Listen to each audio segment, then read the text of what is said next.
Rafiz Aliti thot se BDI-a ka shumë nevojë për reforma dhe se do të këmbën ngul në këtë iniciativë brenda partisë duke i bërë thirrje bashkëpartiakëve dhe ish bashkëluftëtarëve të tij që tani kanë iniciuar formimin e Partisë Uniteti që të kthehen për ta mbështetur atë në synimin për reformimin e BDI-s. E them me përgjithësi se Rafiz Aliti ngel në BDI, ngel në kursin politik të reformimit të BDI-s. Mendoj se është interes i vetë BDI-s dhe shqiptarëve në Maqedoni që reforma të vazhdojnë në BDI. Njëkohësisht nëse dikush ka marrë iniciativën nga bashkëluftëtarët e mi, nga bashkëpartiakët e mi, se vendin e ka në BDI dhe gjithsesi se kontributi i tyre në drejtim të reformave do të ishte shumë i madh.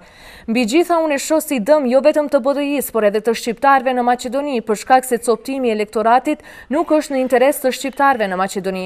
Këtë e them se e kaluara ka treguar se çdo herë kur kemi qenë të përqar, pozicionet shqiptarëve në Maqedoni kanë qenë më të dobta, deklaroi Rafiz Aliti, deputeti i BDI-s. Ndryshe dje dhe zyrtarisht deputeti Zulfi Adili, i njohur si komandant Qufa, konfirmoi iniciativën për formimin e Partisë së Re Uniteti, në krye të së cilës pritet të jetë generali i UÇK-s Gëzim Ostreni. Ndërsa lajmi i fundit për partinë e re politike me emrin Uniteti ka të bëjë me subjekt të ri politik, me bartës kryesor zyrtar të lartë të BDI-s, që janë të pakënaqur me politikat e kësaj partie.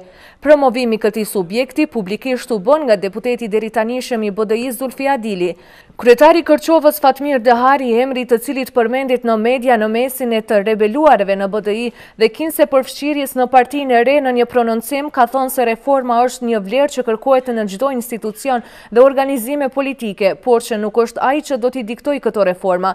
Me këtë ai hedh poshtë zëra se i përket njërit apo tjetrit grup, duke riteksuar se ai është kryetari i qytetarëve të Kërçovës dhe për të me rëndësi është që të jetë sa më afër atyre që e kanë zgjedhur. Por lidhur me këto zëra kontradiktor përmes një komunikate, sot ka reaguar Lëvizja Uniteti, e cila apelon deri tek media që të mos përdoren emra të përveçëm në lidhje me të. Lëvizja Uniteti është një lëvizje civile politike e formuar me vullnetin e lirë të pjesëmarrësve në mbledhjen themeluese të mbajtur në Tetov, më datë 20 qershor 2015, kur edhe është nënshkruar vetë akti i themelimit. Lëvizja Uniteti përbëhet nga mbi 20 shoqata dhe grupe tjera jo formale, aktivistë dhe intelektual tjerë me vlera dhe kontribute për gjatë viteve në shoqëri. Ajo paraqet një blok liberal dhe konstruktiv opozitar të njerëzve vullnetmirë që duan të avancojë proceset emancipuese në shoqëri. Reagoi kjo lëvizje ku njën nga protagonistët e saj është Valon Kurtishi nga shoqata e njohur Illyricum Libertas. Ditëve të ardhshme pritet që të ketë zhvillime tjera lidhur me formimin e Partisë së Re, të cilës i prin Gëzim Ostreni dhe Zulfi Adili.